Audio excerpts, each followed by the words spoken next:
This is Thursday, October 29th for World History. Well, Henry Tudor had defeated the Yorks and had created the Tudor line of dynasty.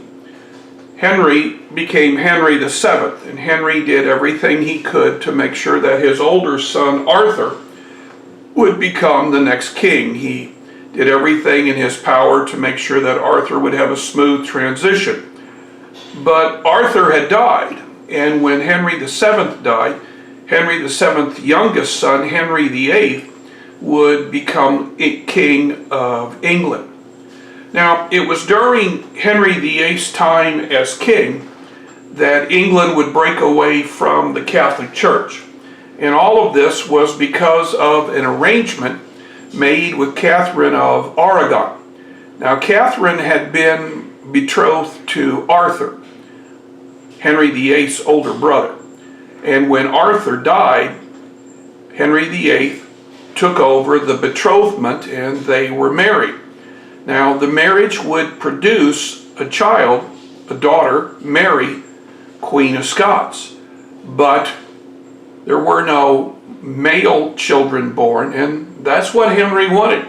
Soon Henry is going to sour of Catherine of Aragon, who was quite a few years his senior, and his attention will turn to Anne Boleyn. Now, Anne Boleyn had basically promised to Henry that if they had relationships, she could produce a male child. Well, they had relationships, and Anne was pregnant. Now Henry has to get rid of Catherine and marry Anne before the baby is born, because if the baby is born illegitimate, the baby cannot inherit the throne.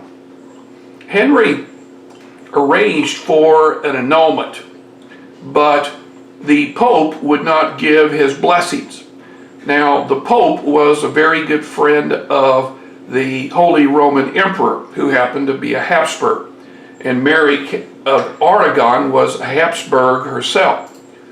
Now that Henry is the official head of the Church of England, he will appoint Thomas Cranmer to act as the Archbishop of Canterbury.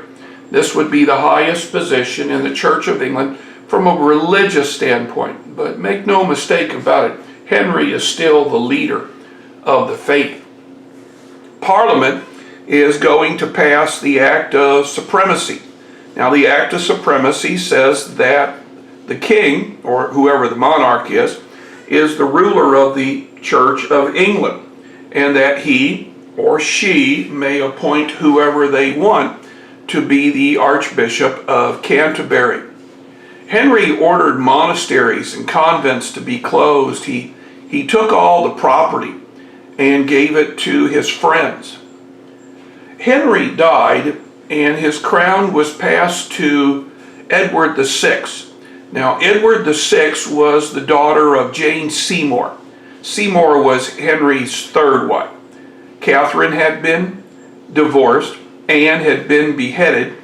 Jane Seymour would bear Edward, but soon die in childbirth.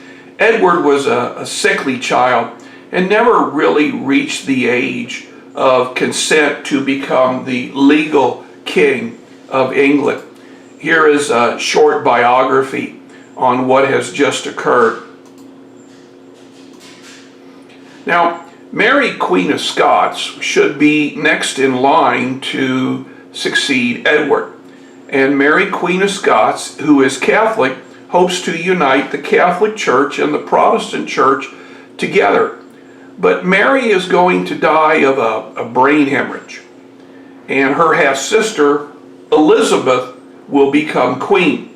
Now, Mary had locked up Elizabeth in the Tower of London, and there were many who were advocating to Mary that she have Elizabeth die, have Elizabeth killed, to ensure that Catholics would rule England.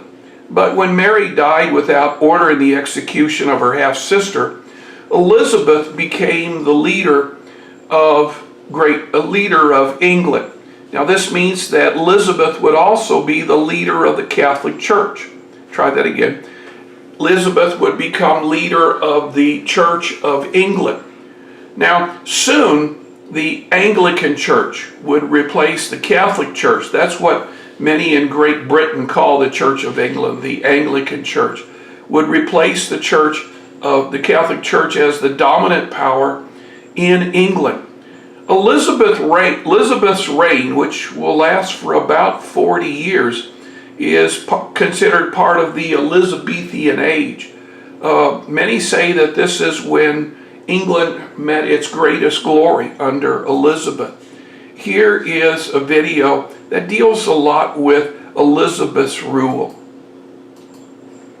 Elizabeth would have to battle the Pope, the Habsburgs of the Holy Roman Empire, and the Spanish. All were out to get Elizabeth. There were many attempts on Elizabeth's life, but she is able to withstand all of the attempts because of a spy organization she had created. There'll be more about this spy organization next week. Elizabeth had been raised a Protestant and worked to see that the Church of England would become the dominant faith not only in her lifetime, but the lifetime of those who followed her.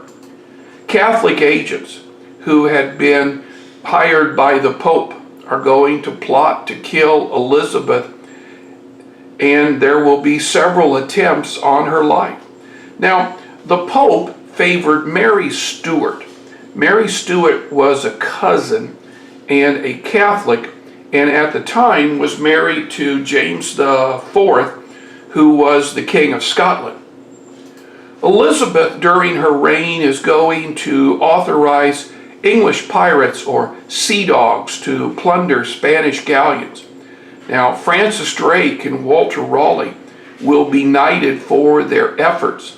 Now, the way this works is an English privateer would sail next to a Spanish ship that was carrying gold.